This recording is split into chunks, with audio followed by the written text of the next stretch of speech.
Hello, everybody. This is Angel Ribo, the CEO Confident, and we are here today with Neville Joffe. Hi, Neville. How are you? Hello, Angel. Wonderful. Thank you.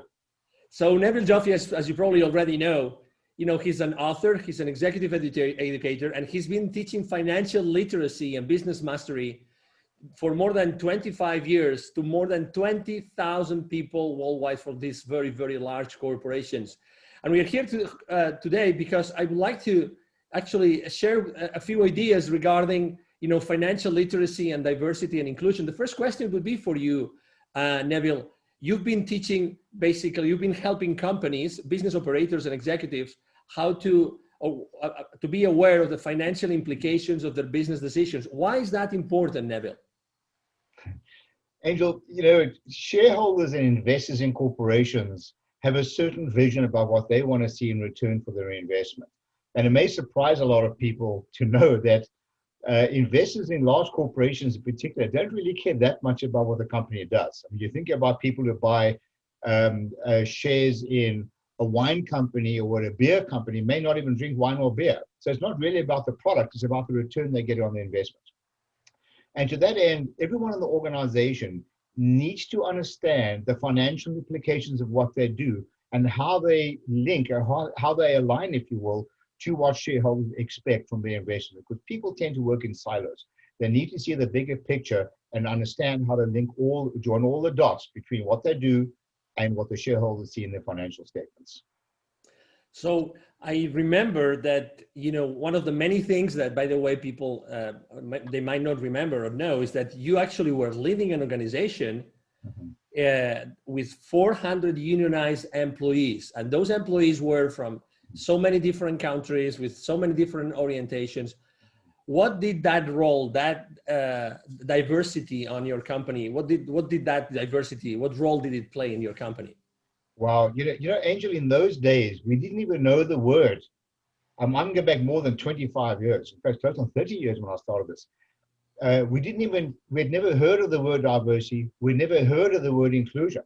It's just something that some people did or some people didn't do. There was no legal requirements, anything in those days. There was not even an awareness of it. And this company that I bought into was going through some financial challenges. And in those days, we were dealing with double-digit inflation. We were dealing with NAFTA, huge price pressure and demand from the market. Pricing from the market was demanding that prices come down while costs were going up. It was really, really tough to stay open in those days. So what I did was I opened up. I went to a financially transparent environment. Now, keep in mind that we had every nationality imaginable. We had a rainbow, if you will, of employees in this organization, every skill set imaginable. So what I did was I went to a financially transparent organization and I did a deal with our union. We were a union shop, whereby I said to the union, look, I have a belief that nobody washes a rented car. There's no sense of ownership. And it's important that people feel a sense of ownership.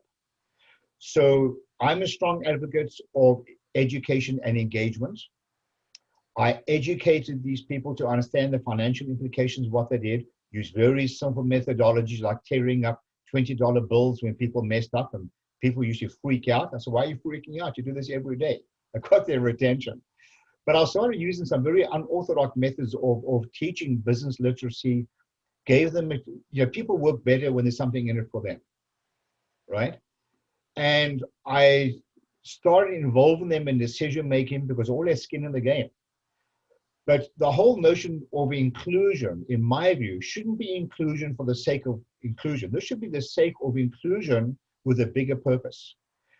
My interpretation of inclusion is getting people to help you make financially smart decisions. To me, that is what inclusion is about. It's about job security. They need to be included because it provides job security for them. It helps them make more money to improve their own economic lives. So everybody, in my view, when you talk about diversity and inclusion, it means inclusion with decision-making. It means inclusion in helping people grow from within. And when I talk about diversity, I'm talking about diversity using people's skill set. We had what I call an inventory of skills. We had a database. In those days, we used to use Lotus 123. And I had developed a database of what people's skills were. We had people coming out of Europe who were nurses working as operators. We had people who were engineers working as store operators.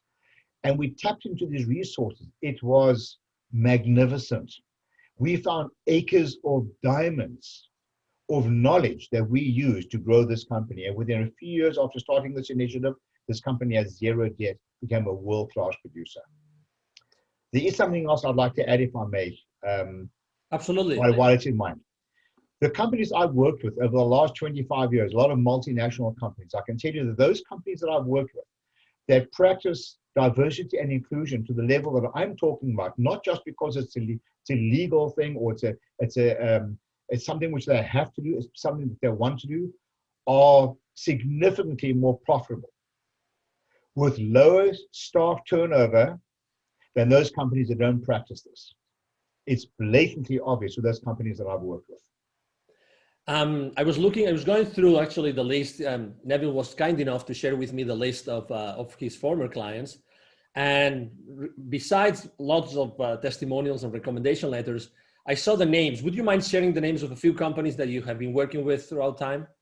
Well, these are the companies who practice this type of thing. This is a matter of culture. People like Toyota, Hallmark Cards, Campbell's Soup. I mean, these are the likes of the kinds of companies, just wonderful companies. McDonald's, these are people who practice this as a matter of culture and policy, not necessarily because of legality. And their names, the success of these companies speak for themselves. What did you do? Because I would like to use, people probably don't know yet because it's very close to launch, but Neville has been working on a book for a few months now. And my question is, when you had this inventory of skills, I would like to use one of your Nevillisms. You had that inventory of skills. So what? What did you do with it? Well, over the years, a lot of people who have been through my program said, Neville, you got to write a book about all these Nevillisms. And I have some statements that I use, which I love to use during my education program. For example, don't examine numbers in isolation. Revenues are vanity, profits are sanity, cash flow is reality. And to your point, like, so what? Cause and effect. I created a culture of cause and effect in my company. If you do X, what will happen? If you do Y, what will happen? What are all the touch points that are affected as a result of your decisions? Don't examine numbers in isolation is another one. People will tend to keep looking at revenue going up and all high-fiving. Well, don't get so excited. What about profitability? What about sustainability? Don't do the wrong things more efficiently. We have to keep re-examining what we do. What worked for you several years ago may not work for you today. So this whole notion of inclusion and diversity, the people who are included in decision-making are encouraged to keep resetting the button, if you will, of processes. And it's magnificent when people who are not involved in a certain skill set look from the outside, they have the license to ask stupid questions, if you will, because they tend to pressure test a lot of decisions that are going on in companies, always linked to the financial implications of those decisions. Thank you so much, Neville, for bringing this to our attention, actually for bringing to the audience this new frame of reference about diversity and inclusion. People that want to know more about you and about what you do, Neville, what's the best way to reach out to you? Just email me. It's Neville, Neville, at BizWisdom. That's BizWisdom.com. I love a good debate, in case you didn't notice, and I'll be delighted to speak to you and chat to you about some of these concepts. Thank you very much, Neville. It's been a pleasure to have you here.